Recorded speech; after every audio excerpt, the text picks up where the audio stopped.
Demikian firman Tuhan yang boleh kita dengarkan pada pagi hari ini. Bapak, Ibu, dan saudara yang terkasih di dalam nama Yesus, tentu kita tahu betul bahwa madu itu memiliki fungsi yang begitu banyak. Madu itu bisa berfungsi sebagai nutrisi yang memberikan kekuatan kepada fisik kita dikala kita baru melakukan olahraga. Madu juga berfungsi untuk menambahkan vitamin dalam kehidupan kita, dalam tubuh kita. Dan beberapa artikel yang saya coba baca, madu juga ternyata bisa membuat kulit daripada seseorang itu menjadi lembut. Banyak hal dari fungsi madu yang berguna bagi tubuh kita. Dan madu ini rasanya manis, saudaraku yang kekasih di dalam nama Yesus. Itu sebabnya jangankan kita, Yohanes Pembaptis pun makan dengan madu dan belalang, kata firman Tuhan. Jadi semua orang, hampir semua orang gemar dengan yang namanya madu. Oleh karena manis, maka orang selalu ingin minum dan selalu ingin makan dan selalu ingin makan. Nah, oleh sebab itulah maka pengamsal memberikan nasihat. Kalau engkau mendapatkan madu, kata firman Tuhan, makanlah secukupnya. Jangan oleh karena niatnya kamu, jangan oleh karena keinginannya kamu, jangan oleh karena gemarnya kamu makan madu itu, maka selalu kau konsumsi. Selalu dan ingin kau konsumsi. Bahkan sampai di luar dari batas dosis yang ditetapkan bagi tubuh kita. Ini bisa berbahaya, saudaraku. Madu yang baik berfungsi dan berguna bagi tubuh kita apabila dikonsumsi dengan secara wajar dan pada batas yang sudah ditentukan. Nah, oleh sebab itu luar biasa hikmat Tuhan berkata, apabila kau mendapatkan madu, makanlah yang secukupnya. Karena apabila berlebihan bisa merusak tubuh saudara. Bukan malah kebaikan yang kau peroleh, tetapi malah sakit penyakit yang kau dapatkan. Mual, muntah, saudara. Karena madu ini juga bersifat panas. Saudaraku, apa prinsip-prinsip yang kita boleh ambil daripada firman Tuhan ini?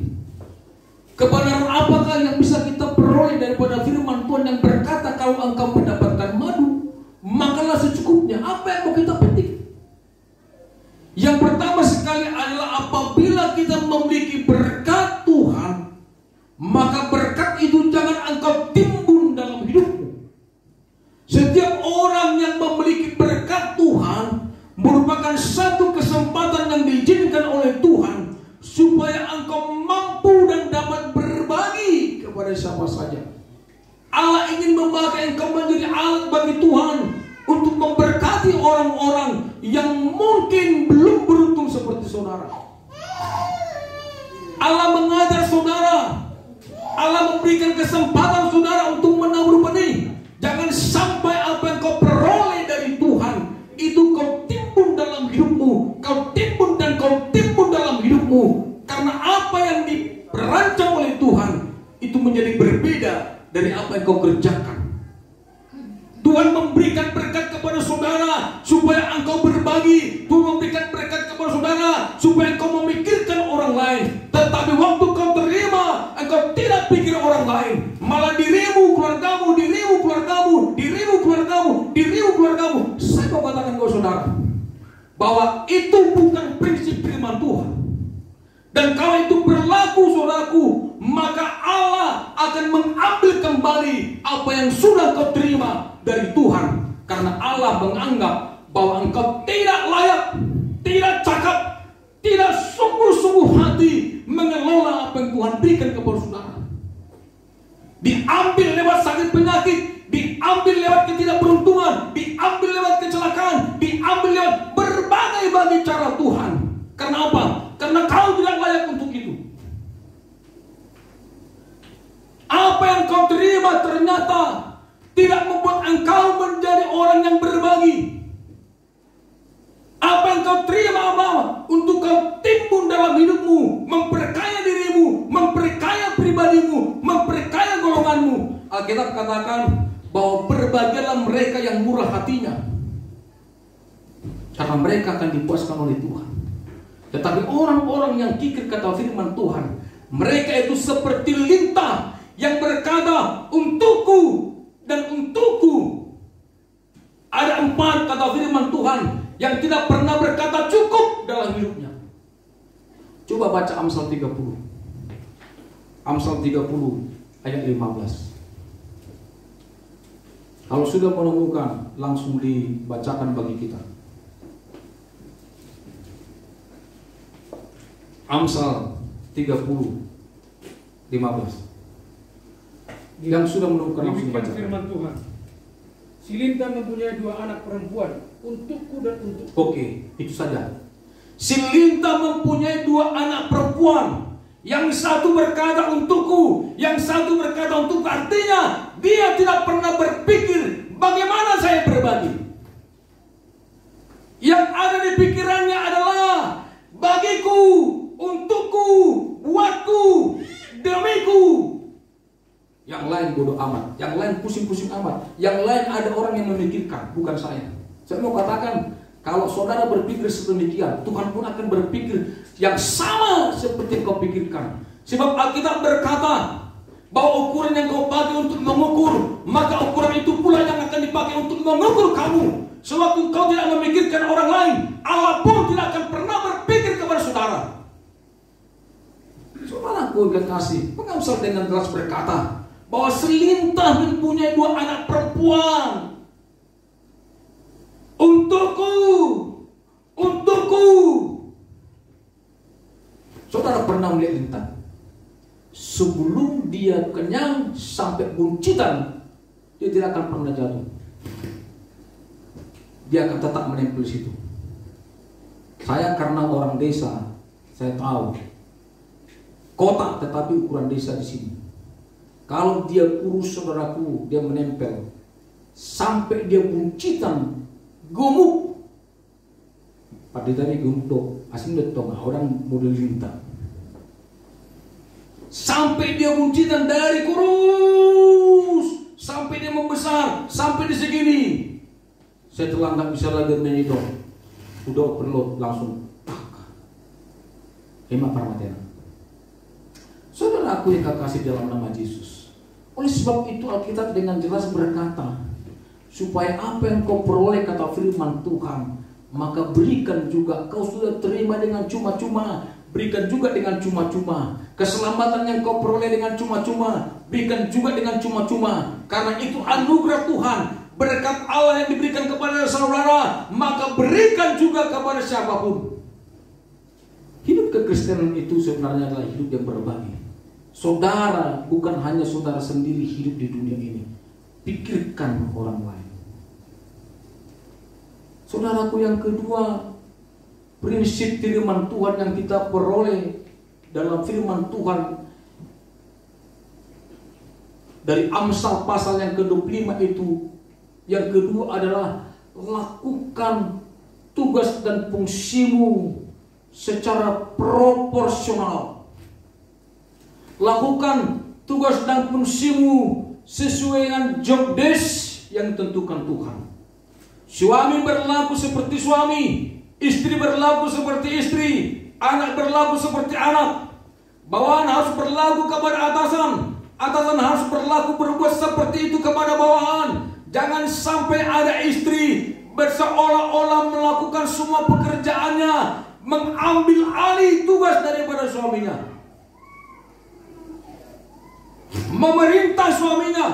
Paulus berkata, aku tidak izinkan seorang perempuan mengajar dan memerintah laki-laki. Bukannya Allah tidak suka dengan perempuan, bukannya Allah melarang perempuan untuk mengajar, tetapi Allah melarang perempuan untuk memerintah yang namanya laki-laki. Jadi unang alo malo hamu sinak kamatai gabelo malomun atau kamatai. Amin akamama. Dalam hatinya Pak Amat, haleluya. Untung ada Pak Pendeta yang ngomong nih. Gue mah takut sama pada hitam yang biru. Jangan sampai ambil alih. Suami harus berlaku juga sedemikian. Karena apa? Karena istri akan bertindak melebihi daripada wewenangnya. Karena suami sering sekali juga bertindak tidak memenuhi tugas dan fungsinya. Ini harus balance. Itu sebabnya kita berkata, apabila engkau menemukan madu, maka makanlah secukupnya. Jangan berlebih-lebihan. Istri jangan berlebih-lebihan. Suami jangan mengurang-urangi. Jangan berlebih-lebihan. Bawaan jangan berlebih-lebihan. Semua dalam hidup ini semua diatur oleh Allah pada sistem, pada aturan, mekanismenya, dan harus setiap orang bekerja melalui mekanisme yang Tuhan berikan. Jangan sampai melampaui batas yang sudah ditentukan oleh Tuhan. Kalau saudara melompat melampaui batas yang sudah ditentukan oleh Tuhan, saudara sama seperti ikan yang melompat keluar dari air. Mungkin dia merasa dari tadi saya seperti ini terus dan hanya hidup seperti ini terus. Mungkin ada sesuatu yang lebih menarik di luar sana. Dia lompat melampaui daripada sistem yang sudah dibuat oleh Tuhan. Bukan malah diberkati, malah dia menjadi suram dan mati. Saudara mungkin seorang yang pintar, mungkin bisa mengatur ini segala macam dan coba-coba mengatur suami. Saudara tidak akan menjadi lebih baik. Saudara akan menjadi si suram, panorakan. Saudara aku yang kasih dalam nama Yesus. Itu sebabnya di mana-mana saja, di pekerjaan, jangan sampai ada yang melampaui batas. Paulus jelas berkata, hamba-hamba tunduklah kau kepada Tuhan sama seperti kau tunduk kepada Tuhan. Hai kamu tuan-tuan, engkau harus memperhatikan hamba-hamba, engkau mengasihi mereka, peduli dengan mereka.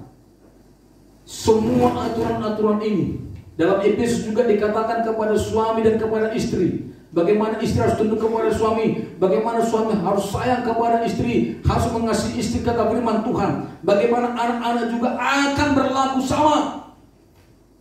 Semua diatur oleh Tuhan. Oleh sebab itu mulai dari hari ini belajarlah saudara hidup di dalam tuntunan Tuhan itu. Taat di dalam mekanisme yang Tuhan taruh itu. Kalau engkau pintar, kalau IQ-mu tinggi, kalau engkau berlebih-lebihan dari suamimu, tetap batasannya adalah firman Tuhan. Bukan batasannya how rich you are, berapa kaya kamu, seberapa miskin suamimu, seberapa pintar dirimu, seberapa miskinnya suamimu. Bukan. Tetapi batasannya adalah firman Tuhan. Saudaraku yang kekasih di dalam nama Yesus, bekerja sesuai dengan porsi yang Tuhan berikan kepada saudara. Itu sebabnya kalau kau menemukan madu, makan secukupnya, sesuai dengan porsimu, sesuai dengan takaranmu. Tidak dikatakan makan 5 kg, makan 10 kg, tapi secukupnya. Berbeda-beda istilah cukup kepada orang lain. Kalau saya mungkin makan sedikit cukup, bapak guru kita belum tentu cukup. Tetapi batasannya adalah jangan sampai melampaui dari aturan yang diperbuat oleh Tuhan. Puji Tuhan. Laki-laki, perempuan, suami istri sama, anak-anak kepada orang tua juga sama. Ada banyak firman Tuhan yang mengajarkan kita bagaimana bertindak kepada anak dan bagaimana anak bertindak kepada bapak. Alkitab katakan seperti ini, janganlah engkau menjauhkan rotan dari punggung anakmu. Tetapi dia berkata juga, tetapi jangan menginginkan nyawanya. Artinya pada batas-batas tertentu. Ada orang terlalu bangga. Tidak pernah saya pukul anakku, katanya. Dia kira kalau dia berkata tidak pernah memukul anaknya, saya lihat anak-anaknya pun tidak beres. Ya, tapi ada juga orang yang berlebihan. Semua harus dalam koridor. Itu sebabnya bagaimana saudara tahu koridor firman Tuhan, saudara harus belajar dari firman Tuhan. Yang ketiga, saudaraku yang kekasih, prinsip yang kita boleh temukan lewat firman Tuhan ini adalah kita harus bisa menguasai diri. Coba dibaca 1 Korintus pasal 9 ayat yang ke-26 dan 27. 1 Korintus pasal yang ke-9 ayat 26 dan 27.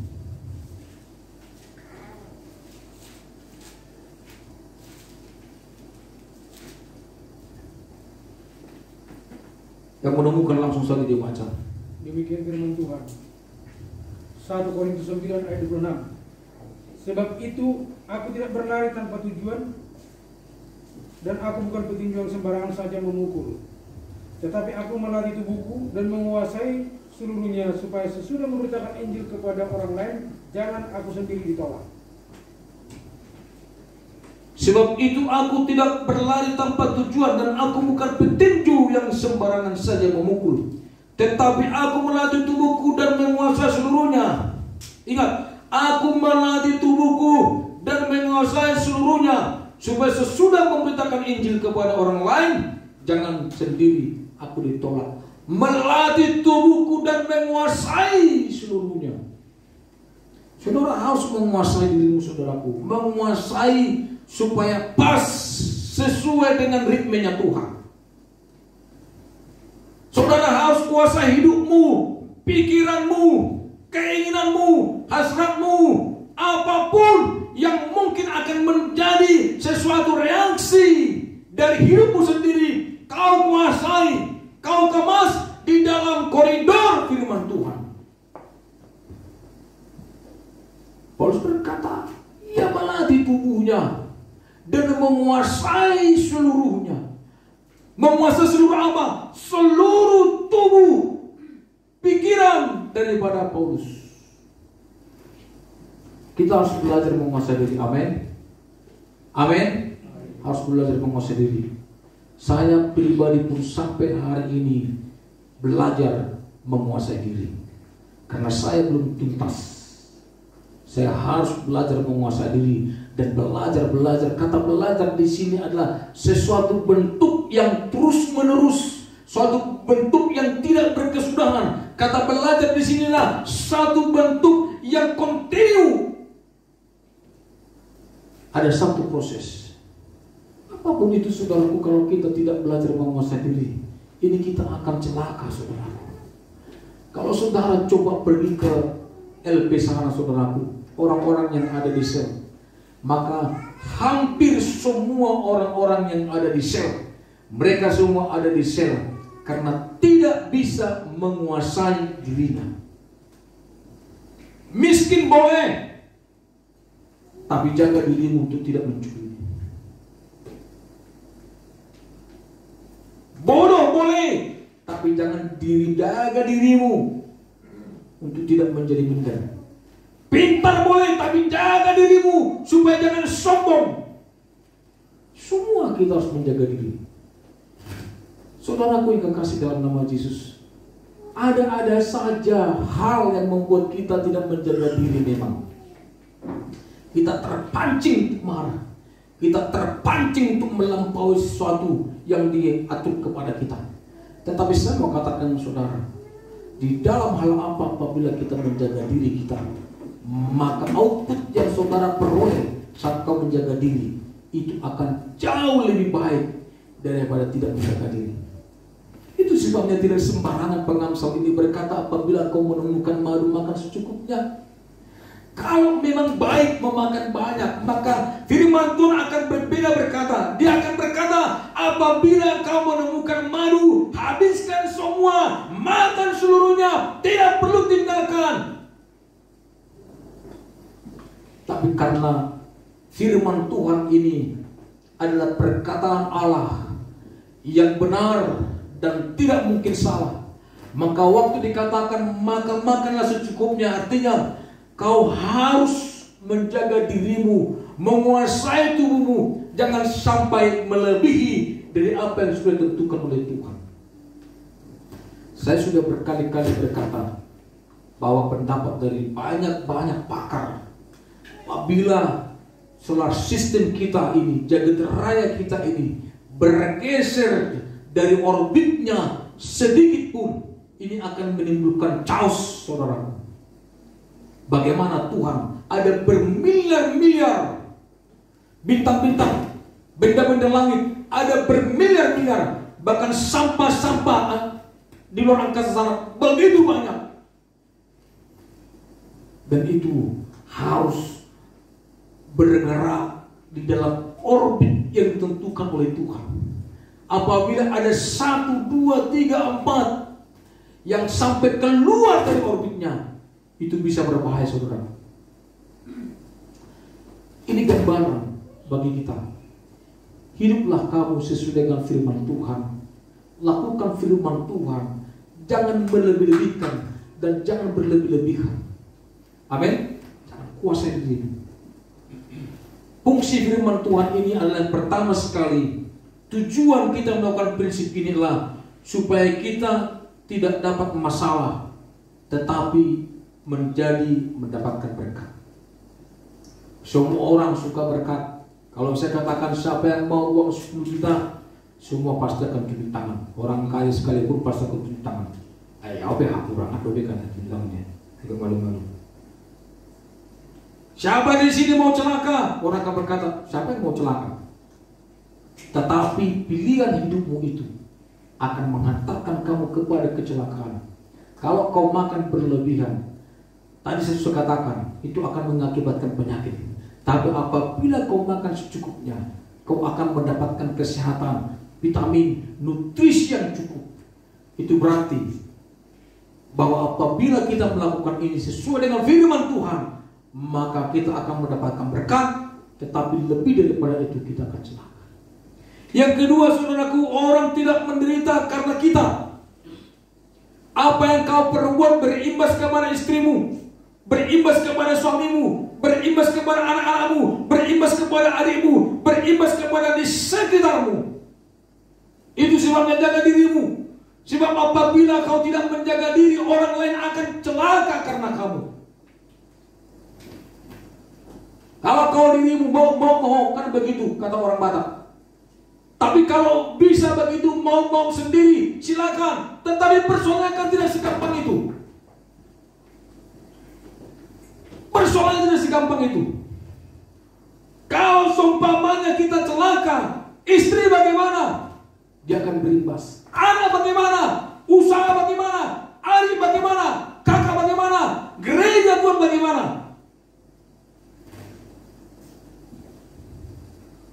Beberapa hari yang lampau,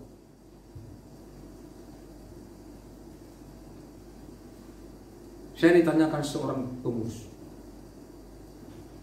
"Ayo Bu hari usia pendeta yang begini Bu hari, ayo beri kabar semua." Dan saudara tahu, waktu dipertanyakan seperti saya kata, ya mana saya tahu. Katanya kau tahu, ya enggak lah. Berseherana. Ada teh infotainment pengerosi suka-suka dengan gosip. Saya nggak tahu benar. Nggak usah sembunyikan katanya. Dalam hati orang yang berbuat kok saya jadi pusing karena Bapak itu sedih. Coba hanya ditanya saja, udah pusing. Bagaimana anaknya? Bagaimana yang lainnya? Bagaimana jemaat? Bagaimana temannya? Repot. Oleh sebab itu saudara yang kasih dalam nama Yesus, fungsi kegunaan waktu kita melakukan firman Tuhan ini dengan menguasai diri kita, dengan melakukan semua pada porsinya, maka orang lain pun tidak dibuat susah. Orang lain tidak dibuat susah. Yang ketiga, supaya hidup berjalan sesuai dengan keteraturan yang dibuat oleh Tuhan. Jadi semua yang dibuat oleh Tuhan ini. Itu sebabnya ada firman Tuhan berkata seperti ini, kepada orang percaya tidak ada yang namanya kejutan.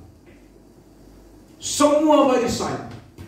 Setiap orang yang bersandar kepada Tuhan, maka Tuhan akan memelihara hidupnya. Kalau Tuhan memelihara hidupnya, maka orang yang dipelihara oleh Tuhan, baginya tidak ada kekejutan baginya tidak ada yang baru, baginya tidak ada yang lama. Karena segala sesuatu bagi orang ini semua pasti akan diatur, diutarakan oleh Tuhan. Jadi nggak ada lagi, loh, kenapa begini? Tidak ada seperti itu. Loh, kok sampai seperti ini? Tidak seperti itu. Karena semua by design, semua by system. Seperti tadi, waktu Bapak Sinto kita menaikkan pujian apa? Kau ku sembah, kau ku sembah. Pertama saya sudah tahu maksud Bapak ini, kau ku sembah. Tapi karena semua di sini sudah by system, tidak ada nyanyian seperti itu tadi malam, sehingga mereka nggak nyanyi tuh. Area yang saya pikir, saya sudah mau nyanyikan kau ku sembah, tahu-tahu dinyanyikan berbeda. Sampai diulangnya mantul sampai 2 kali. Tunggu saya salah. Sampai akhirnya stop, baru dinyanyikan Bapak ini dah. Untung Ibu Simbolon tahu lagu itu. Kalau nggak tahu, bah, ada yang urusan. Semua pada sistem. Sehingga apabila kepada anak-anak Tuhan ada satu kekejutan baginya, itu berarti dia tidak dipelihara oleh Tuhan. Tapi kalau dia dipelihara oleh Tuhan, semua pada sistem, semua dia tahu aturan mainnya. Waktu seseorang tahu aturan main bagi hidupnya yang dibuat oleh Tuhan, maka dia pun tahu apa di depan dan apa di belakang. Dia tahu. Oleh sebab itu, saudaraku yang kekasih dalam nama Yesus, firman Tuhan ini begitu dahsyat menghampiri kita pada saat siang hari ini, melawat kita kepada anak-anak Tuhan saat ini. Oleh sebab itu, Alkitab katakan, apabila kau menemukan madu, makanlah secukupnya. Hiduplah sesuai dengan standar Tuhan. Berjalanlah bersama dengan Tuhan. Hiduplah beriring-iringan dengan Tuhan. Jangan melampaui dari firman yang kau dengarkan. Jangan melampaui dari kapasitasmu. Jangan melampaui dari porsimu. Jangan melampaui dari karunia-karuniamu. Banyak anak-anak Tuhan, para pelayan-pelayan Tuhan memiliki karunia A, tetapi ia ingin bekerja sampai kepada Z. Padahal karunia diberikan oleh Tuhan masih pada A. Apabila karunia diberikan Tuhan kepada saudara karunia A, maka kerjakan, lakukan karunia ini dengan sabar sampai dia akan tunjukkan karunia B, sampai dia tunjukkan karunia C, sampai karunia D, terus dan ikutilah langkah-langkah Tuhan itu. Apabila kau ikuti langkah-langkah Tuhan itu, maka kita berkata dalam kitab Ulangan, maka apabila engkau tidak menyimpang ke kiri dan ke kanan, maka engkau akan beruntung kemanapun kau berjalan. Maka setiap langkah kau langkahkan, maka itu akan menjadi milik kepunyaanmu. Itu janji Tuhan.